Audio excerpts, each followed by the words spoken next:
विकास कल की अगर बात की जाए तो रात्रि ठहराव प्रधानमंत्री का हुआ, हिमाचली व्यंजनों से उनकी आवभगत की गई। आज बात करें तो मुख्य सचिवों का राष्ट्रीय सम्मेलन है, आज आखिरी दिन, क्या तस्वीरें सामने आ रही है?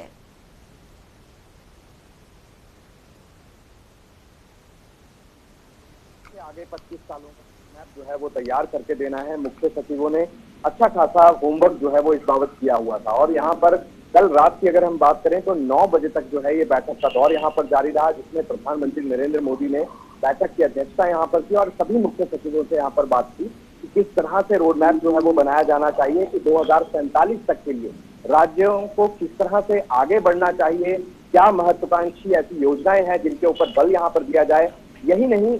शिक्षा के क्षेत्र में, स्वास्थ्य के क्षेत्र में या कृषि के क्षेत्र में, ये तमाम ऐसे क्षेत्र हैं जहां पर देश को किस तरह से आगे बढ़ना है, किस तरह से आत्मनिर्भर जो है वो यहाँ पर बनाया जाना है। कई तरह की केंद्र की ऐसी योजनाएं जिनका लाभ राज्यों में जो लाभार्थी हैं उनको सही तरीके से मिले, उसके ऊपर चिंतन और मंथन यहाँ पर किया गया। किस तरह से देश आगे बढ़े शिक्षकों को लेकर, क्योंकि शिक्षक अहम भूमिका निभाते हैं जब हम बच्चों को तैयार करते हैं, छात्रों को तैयार करते हैं और ऐसे उत्कृष्ट संस्थान या ऐसे उत्कृष्ट जो शिक्षकों की अगर बात करें, किस तरह से उनकी ट्रेनिंग जो है वो आगे दी जानी चाहिए ताकि वो अपने अपने राज्यों में जाकर जो है बेहतर काम यहाँ पर करें। किस तरह से मुख्य सचिवों ने रोड मैप जो है वो यहाँ पर बनाया गया। कई तरह के कई ऐसे क्षेत्र हैं जिनको लेकर प्रेजेंटेशन जो है वो पहले से ही तैयार कर ली गई थी और उस प्रेजेंटेशन के जरिए भी यहाँ पर प्रधानमंत्री को अवगत कराया गया कि अलग अलग राज्य किस किस दिशा में काम कर रहे हैं। और प्रधानमंत्री ने बहुत से ऐसे राज्यों की पीठ भी थपथपाई है, चाहे वो कोविड काल की अगर बात करें, 2 साल का कोरोना काल का ऐसा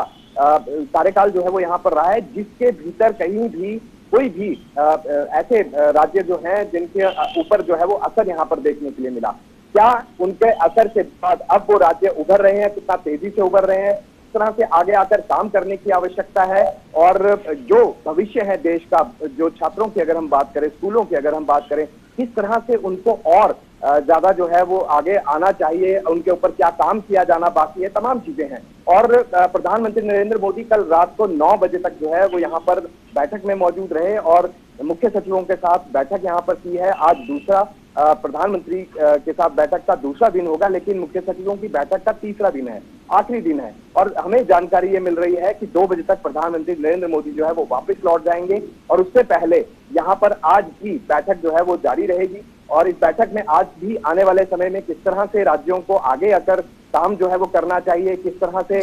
जो लाभार्थी हैं या केंद्र की और राज्य की जो योजनाएं हैं, किस तरह से तालमेल जो है केंद्र सरकार और राज्य सरकारों के बीच में होना चाहिए, तमाम चीजों को लेकर बात की जा रही है। चाहे वो आईटी के क्षेत्र की अगर बात करें, क्योंकि प्रधानमंत्री नरेंद्र मोदी जब भी हिमाचल आए, हम सब ने सुना, महिमा आपने भी देखा होगा कि किस तरह से ये कहा कि पहाड़ों को जो आईटी है उसकी जरूरत है, किस तरह से तेजी जो है वो वहां पर लानी चाहिए, इस काम के ऊपर जोर डालना चाहिए। लेकिन इसके साथ साथ ड्रोन की जो टेक्नोलॉजी है, ड्रोन की टेक्नोलॉजी को किस तरह से अपनाया जा सकता है और किस तरह से बड़े काम जो है वो यहाँ पर किया जा सकते हैं। नामुमकिन काम, यानी कि जहां तक मानव जो है वो नहीं पहुंच सकता, मनुष्य जो है वो नहीं पहुंच सकता, वहां पर आज ड्रोन तकनीक पहुंच रही है और ड्रोन के जरिए बहुत सी ऐसी समस्याएं जिनका हल यहाँ पर जो है वो होता हुआ दिखा है। कोविड काल के दौरान जो ड्रोन टेक्नोलॉजी है, ये तो सम्मेलन की बात हो गई कि सम्मेलन में क्या क्या खास हो सकता है और किन किन मुद्दों को चर्चा हो सकती है। लेकिन प्रधानमंत्री के दौरे पर अगर नजर डालें, क्योंकि एक समय था जब प्रधानमंत्री हिमाचल के प्रभारी हुआ करते थे, तो एक हिमाचल के लिए भी खास बात है कि रात्रि ठहराव प्रधानमंत्री बनने के बाद पहली बार उनका धर्मशाला में हुआ और इसके अलावा उन्होंने चिंतन भी यहाँ पर किया होगा, मंथन किया होगा कि उस समय के हिमाचल में और वर्तमान जो हिमाचल है, कितना विकास यहाँ पर हुआ, क्या खास प्रदेश में हुआ।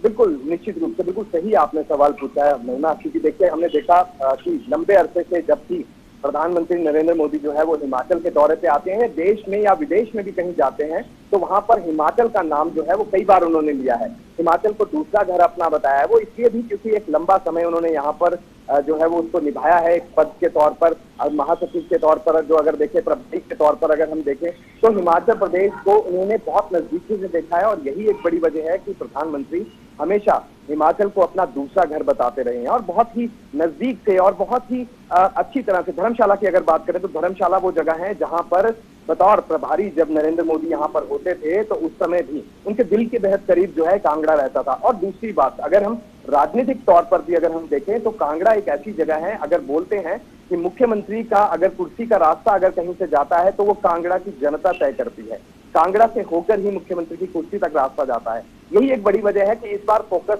हिमाचल में कांगड़ा को किया गया है, जिला कांगड़ा को किया है, धर्मशाला को किया है, क्योंकि जिला मुख्यालय धर्मशाला है। और ऐसे में सबसे बड़ी बात तब हो जाती है जब आसपास के जो विधानसभा क्षेत्र हैं, आसपास के जो जिले हैं, वहां से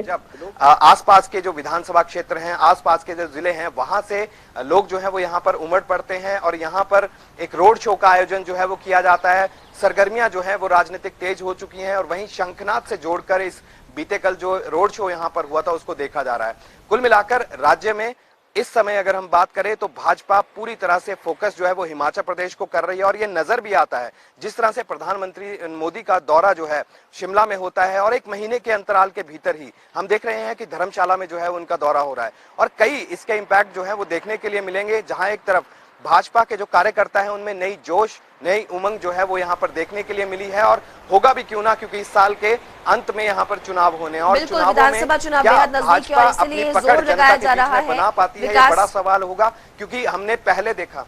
जी, और इसलिए जोर लगाया जा रहा है कि अब सत्ता पक्ष यानी कि बीजेपी मिशन रिपीट पर बल दे रही है और ऐसे में प्रधानमंत्री का दौरा बेहद महत्वपूर्ण। आपका शुक्रिया इस तमाम जानकारी के लिए विकास। तो आपको जानकारी दे दें कि आज सम्मेलन का आखिरी दिन और सम्मेलन के आखिरी दिन में प्रधानमंत्री शिरकत करेंगे।